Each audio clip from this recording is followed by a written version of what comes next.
All right, this is my reflection video for last Thursday, the 2nd, April 2nd, and I'm reviewing the same group as I did for my Tuesday, which is Katie, Jackson, and their group. And I'm probably going to speed up again because I'm having trouble posting my videos. I'm so sad. We're doing baby shower games, like all sorts of stuff. This is going to be the only baby shower. It's adorable.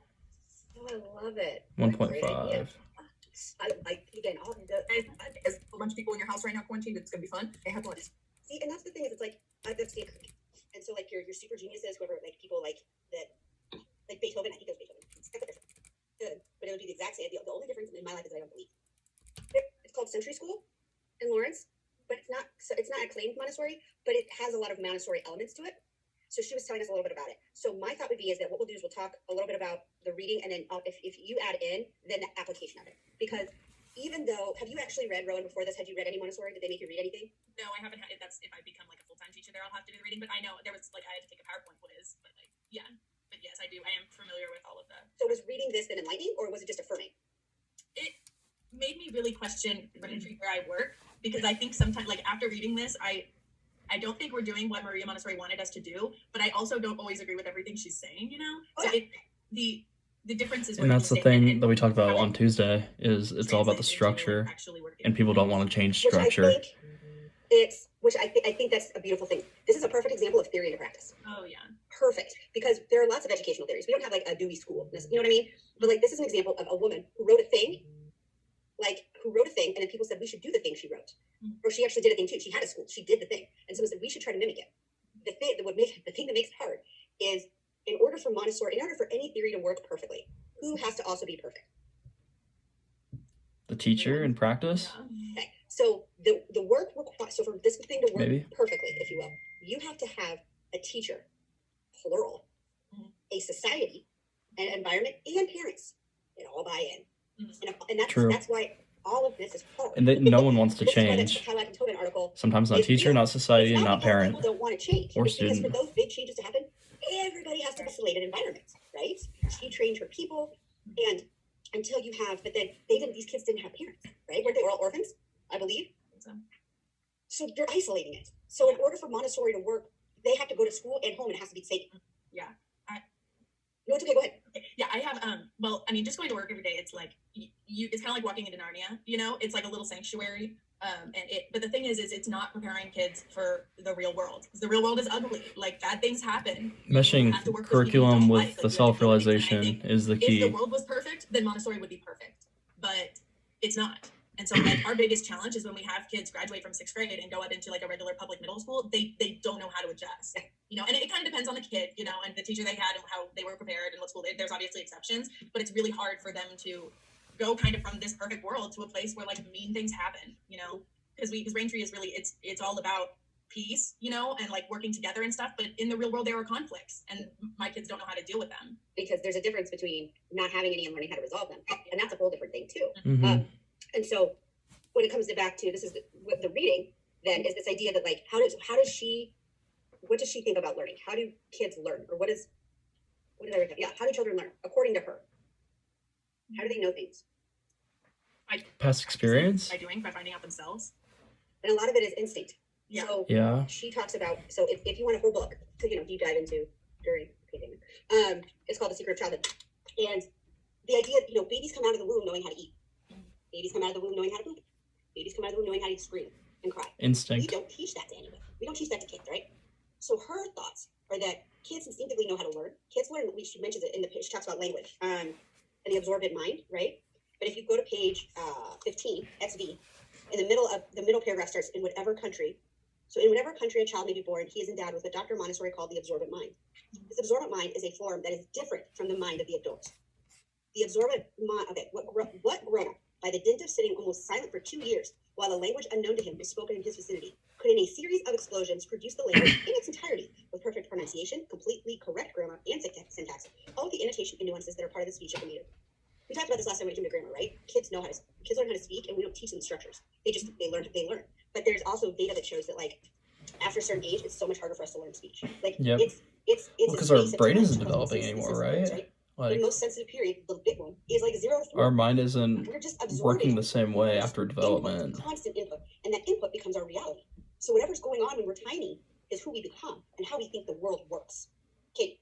Again, like how brilliant kids are. Like, you know, I'm a language nerd, so I'm super into it and like learning about how kids learn language. But like a lot of people are like, I'm really worried about like teaching my kid a language other than English so early because I'm scared that they won't know the difference between the two. But like studies have shown that kids are perfectly capable of learning the difference between them. Like they won't like Interesting. code switch, even though like people think that that's how like, oh, you know, like they'll learn half the Kids words are in definitely English, half the words in capable of French, and they that. won't know either language completely and fully. But like they are fully capable of learning 2, like 3, 4, as many languages as you throw at them. They'll That's be able to like bizarre. sort them and stuff. So it's like kids are brilliant. That's super brilliant. Elise.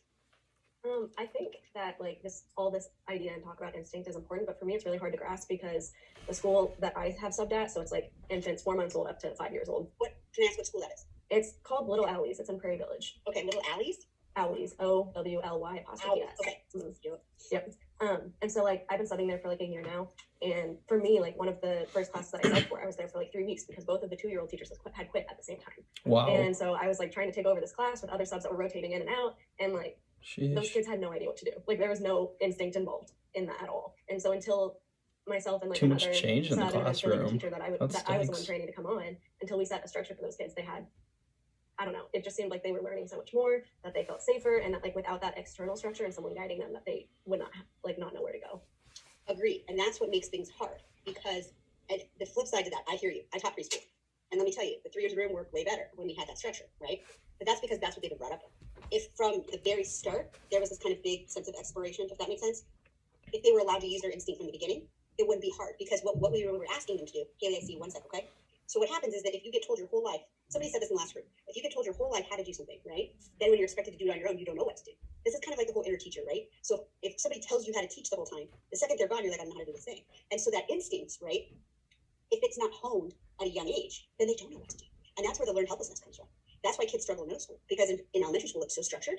And in 6th grade or 7th grade, it's like, wee, and it's a little less structured. And they're like, I don't know how to do this. And it's because we've not allowed them that instinct because it's hard for us. And so you're 100% right. That's why college is so cool. It's the perfect mix between structure and freedom for people to grow our age. Very needy. It's pretty so cool. People who have not, kids who have not been given that opportunity to use those instincts don't know how. And so, but then if there was a kid that this whole time was allowed to, and the problem with it too, because with the Montessori, in her story, as you keep reading, these were kids that didn't know things and were gradually kind of getting there. Allowing people to listen to their instincts is hard because you watch them stumble around, and then at some point they're like, oh, I'm going to do this. And so, allowing that to happen takes a lot of work on the teacher, but that's not necessarily your job, Elise, because in that moment, at this point, we just got to get this under control. And so that's why this is hard, because unless it starts from the beginning, getting people to shift back to that instinct, even Parker Palmer talks about this, right? Getting you to listen to that instinct. If at no point you were allowed, of course the 3-year-old's not going to know what to do with themselves because this whole time people have been telling them what to do. So you're 100% right. That's why Montessori would take an overhaul of the way we do all our things for it to work in its ideal form. Haley. Okay, so I was kind of going to go off of what Katie said, and I think language is like the big example of like showing how smart kids are and like their absorbent mind. Like everybody always uses that as an example. Because my sister was Talk like about that 6 or on 7, or my younger sister was like years ago when she like started to learn Spanish, and it only took her like half a year of like living like half time with her dad and my mom for her to be like completely fluent in English and Spanish, and like it wasn't a problem with her. So like she could just go from like one to another like that, like no problem. But like once we get older, our minds don't really work like that. Exactly. I mean, like we can still learn the same, but kids just learn a lot faster. And I think Jacqueline said it last time that we don't give kids enough credit for how smart they actually are. Or somebody said that. I don't remember who it was. And it's the truth. But it always comes back to the adult's agenda, right? All of it. And if we haven't figured that out yet, this entire course, it comes back to the agenda of who's in charge and what they want and but not even what they want, what's expected of them. So if Elise walks in and they're like, "You're after reviewing Tuesday's video, I want to say that these discussions are pretty similar. She's got a job to do, and that's what makes all of this hard, right? And there's a line in the book. I don't know exactly where it is in the book, but it straight up says, "This is about adults not willing to change." It's the grown-ups problem because the purpose of a child, according to her, is to learn how to be a person. Okay, she calls it man, but I think it's the metaphorical man of human. We could talk forever about the man, but the purpose is to learn how to be who you are, whatever that is. The purpose is not to learn how to be an adult. Those are two different things. And so adults think that they're trying to teach kids how to be adults when the purpose is to teach kids how to be people. And Dewey kind of talked a little bit about that too. To be functioning people in society. That is a different way of teaching. How to be cohesive with other people and institutions. Back and going, I hear you. Tell me how this works for you. Elise. Sorry, I'm going to use another example from bring it on. there's 2 infant rooms there, and one of the infant rooms is very, very structured, and so she like will wait on a schedule from the Infant parents and then rooms. not do anything outside that schedule. So if it says baby's supposed to sleep from 9:30 to 10, if baby is crying and screaming that they're so tired at 8:30, like she won't put them down, she'll make them wait. The other infant room is like the complete opposite, where like they have a schedule, but like if baby's crying, baby's gonna go to sleep or baby's gonna get a bottle or whatever it is. Which is just like I think 2 different mindsets, because one of the teachers is like, obviously this baby needs something, I'm gonna do the thing that it needs, but then the other teacher has this mindset of like, I've never been to a school where they like, baby's gonna move up to the toddler room soon. So once they have get to a kids year that old, young. they don't get more than That's 1 nap in the crazy. toddler room. So they're so used to sleeping all day long, every couple Like hours, infants they're and gonna have a really hard 2-year-olds. time That's transitioning. So it's just this, like, interesting. internal struggle of which way do you lean or how do you balance the 2? That's a great example. That's a perfect example. Look, do you everyone see my cat? There she is. Hey, Kitty. Hello. Nope. That's a great example, because ultimately then, the reason is like, well, and this is, you guys have said this whole time. Well, I have to teach them this because they're moving to the next grade. Or they're going to need this for college. Or they're going to need this for the, like, that's a normal mindset, right? That's kind of how we've been functioning. But then the idea that the toddlers get 1 nap. Most toddlers at home, we all need naps. We're adults, right? And so I need a our nap. sleep schedule has been dictated by efficiency and productivity, just like everything has been dictated, right? It all comes back to how do we create productive and effective economy? And napping ain't it. Even though we know it probably would be, and if everybody got to nap from 1 to 3, everybody would be 100% more productive. And we know that kids right now are probably getting more sleep than they ever have, and they might be learning more because of it. But there's another cat. Hello. Your cat. Oh, nope. And so at least that tension, that's it, man. You just described it, because one is going, I want to make sure this child is getting their needs met, but they're not going to get their needs met next year. Like, and that's not necessarily the fault of the caregiver as much as the fault of the system. And even if you think about the way that our preschools are set up, or our schools are set up, right? Schools are set up from what, 7 to 3. Preschools are set up because it comes back to, when are people at work? Yep. That's all it comes back to. It comes back to the how we function as an economic Because system. of other people's And so structure. it's hard, because to do what's best for kids. Miss Rowan, this is amazing. Hey, Sorry. no, I think we're all very entertained by it. To do best for kids in that moment, in our mind, sometimes it's like, but am I setting them up for failure when someone's not going to be there to support them in that moment, right? It's hard. And that's where I think it's, a couple people have called the Montessori like radical. And I thought that was really an interesting way, because for some reason I think radical is the future. I speak of as the future. And because she wrote a long time ago, I'm like, that's not radical. But this idea of like an unstructured learning environment that meets the needs of students. And I have this vision of kind of it being in row, and I don't know if this is how it looks, but this is how I It is envision it from her Definitely perspective. radical, It's like a big absolutely, space, a big because open it space with is lots of different things. significant And the teachers change almost according to the kind definition of of like radical. referees. Is And they like kind of move. you are Right, changing okay. the fundamental nature of You know, you're just making sure the kids aren't hurting each what other. structure or in learning school anything is down. like. Other than that, they have kind of free reign. But the surprising thing is like we'll be out of Given, recess. yeah, and it I'll was have written kids like asking if they 100 can years go inside and ago, do their school project over because they 100 want years to ago, outside but because it's so much still, fun, you know. And so a giant space. Yeah, we have like we've 4 acres. to established Yeah. roots for the structure of schooling for what it So this idea of is. being more of a literally So an establishing observer Montessori almost, and nationwide then you would step be in when you extremely before they radical, need I you, would they come to say. you, and they're like, so can you fix it? And then you fix the thing, and then they go back. Like, What do you think would work? that, or that too. What do you think would work? That's we answer with a question and then let them figure it out. And you can kind of guide them. It's kind of like herding cattle. You know, you just kind of. I mean, that's a very Right. bad metaphor, but like you kind of guide them in that direction. But usually they find their way by themselves. Yeah, and see that's what's interesting, because if you think of Rowan's experience and Lisa's experience, right, and we can look at those parallels, and even like I worked at kindergarten, right? I did toddlers, 2s, and 3s, and I remember, oh, it's so funny. I remember being so proud of myself when every summer, because I was teaching, right, and so over the summer I would need a job, and so every summer I was in school full time, so I would work full time in the 3s room, and they were always excited that I would show up over the summer to whip the 3s room into shape. And because they're like, that comes back to, you know, and it was because I built in structure. Right? Interesting. But I could lovingly, I don't know if I was, sometimes I think I probably was a little too harsh. Lovingly build in this, like, and it'd be funny because they're like, how do you get all the kids to sleep? Like, I would always get all the kids to sleep because I would take the time to lay with each one of them and pat their backs or rub their face or rub their arms. Like, I would go from kid to kid, and if one kid, and I would be The patient. individualization And I would read, and I of would sleep, students' and then I would sleep, experience. but I would, like, close my It eyes goes and also close goes our back eyes, to and Tuesday, people like walk in my room and be like, making sure that all your students are okay and I was able to do whatever. that because then if they all fell asleep, then I would I have. feel like that's pretty relatable to a Montessori-esque But I was aware that that's what I idea. was doing. But that's what was expected of me in that environment. And so it all comes back. And then we talked about this in a couple other groups. The whole point for me, in my mind, of the things that we've read is for you guys to kind of come together of picking different people's theories and building your own, right? And that once you have that solid idea of kind of who you are and where you want to go with it, that's what informs all of your decisions. Is I picked a little, Julie and I see you one second, okay? I picked a little bit from Dewey, I picked a little bit from Montessori, I picked a little bit from Palmer, I picked the stuff from Foucault, it was a little, like I picked I took all this stuff and I created this person or this identity, and it's constantly moving and changing, but then it becomes kind of your what you can stand on, your own 2 feet, by all of these other voices and being able to sift what fits you and what doesn't. Julie.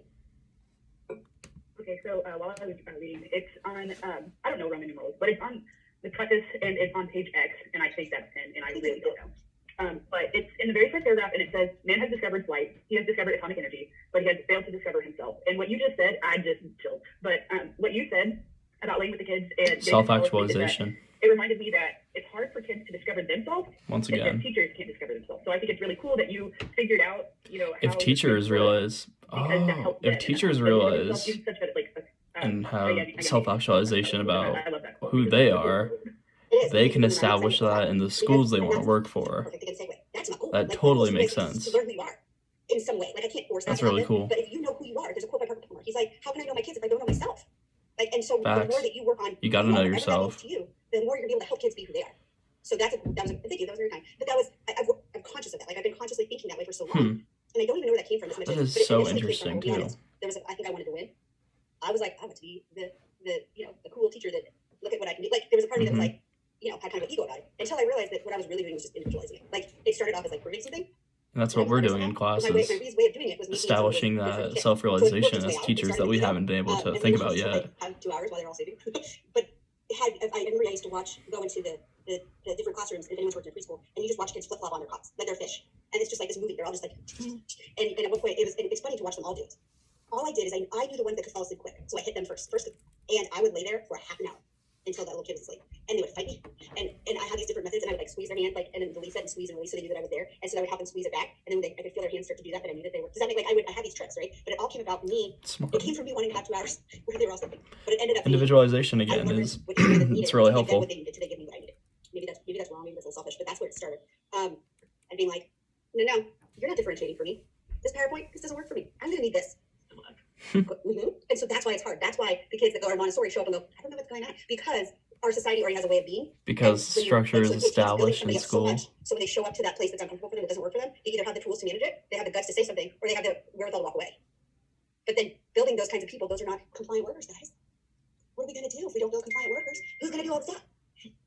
Sorry, that was really tongue in cheek. They need to be compliant But that's why. to some extent. But that's where it all comes from. And I know it's not. I think that hopefully you guys are getting the like tools and the thoughts to be like, what can I do in that moment, right? Mhm. What can I do? Elise in her moment knew. She's like, they need this right now. It might not be aligned with all this, but in this moment, these kids need it because it's all they had. So you do what they need in the moment, whatever that kid needs in the moment, and then gradually, if you shift more to what you believe and what you believe in that moment or what you're kind of core. But in the moment, if there's I would always want you guys. This is just an example. I would always want you guys to be free thinkers, right, and have ideas about the way you want to do things. But if you come to me and say, I don't know how to start this paper, I'm not going to be like, no, I'm not helping you, because that doesn't help you. Even if it goes against my idea of you're supposed to know how to do it. It's my job to give you what you need at the moment, and then from there, gradually wean you off that. Not you, but the big you, so that then you can do the thing on your own. Mm-hmm. I think in my mind that's the whole goal. And so it's this happy balance of providing what they need in the moment, and then gradually pulling away so that they don't need you. Like, that's I think the whole goal. And that's what we always need people to love us and support us and to bounce ideas off of. When it comes to teachers and kids, the best thing that will happen is the kid that emails you and says, "Thank you for teaching me how to write paper because I'm rocking Comp 1." Right? Thank you for teaching me how to think about history Sweet. differently because history is super easy and everybody else is failing. That's the way you win. Like, tell you what they need as opposed to inserting yourself. Because if you've ever watched a kid get frustrated, right? And they probably do this in Montessori. Unless they look at you and are like, well, I'm figured out. But parents have a hard time with their kids in pain and frustrated. Free work time, and they make a schedule at the beginning of the year, like when they're going to do what, but they have their free work time, and like the teacher like will walk around if we need to do something. But most of the time, like the kids come up to us, and there's a couple seats at our desk, so I can help 3 kids at one time. But when I'm done helping you and you got it, you go back to your seat. Perfect. Maren, what you think? Have you read Untamed yet, the Glennon book? I read the first 10 pages of it. Okay, well, she talks about, it's in the second part, but she talks about how, like, she talks about understanding, like, the knowing and, like, how to tap into that, how to, like, get to the knowing and, like, it doesn't come from somewhere else. Like, you have to sink so deep into yourself to, like, get to the knowing, and that just, like, reminds me of that. How you're talking about, like, kids, they have it, they just have to have all the tools and the support to feel Exactly. confident enough to, like, access that and trust that. So, It's not. that's one thing, yeah. You can't have self-realization, actualization We without all know, right? having the And my materials and the goal is to get you resources, from one i.e. side the to other. teacher So you mentioned and what the Glennon, teacher does in the and then classroom. she's the best. Her name Glennon Doak, Steve in Kansas City. And I never heard of her. My friend loved her. And I listened to her speak. And I was like, oh, this woman. Oh. And then I was getting a book signed for my friend. It wasn't even for me. And then I bought a copy and I handed it to her. She was like, hi. And I was like, and then I lost it. And she was like, oh, honey. And she gave it to me and she was like, you will be okay. And I was like, what? And she was just so great. And I think that's been tamed. The book's called Untamed. So it's about reclaiming like this piece of us that was kind of this wildness or who we really are in the insane, because it's so, it makes sense. So if anybody wants some extra reading, Glennon Doyle is pretty neat. And she's funny. She's married to Abby Wambach. A long story, but I think it's a really cool story. And her and Abby are just delightful. So, okay, I'm going to end on Glennon. So, next week we're going to finish. All right, and once again, that is Group 5 from April 2nd, Thursday of this past week.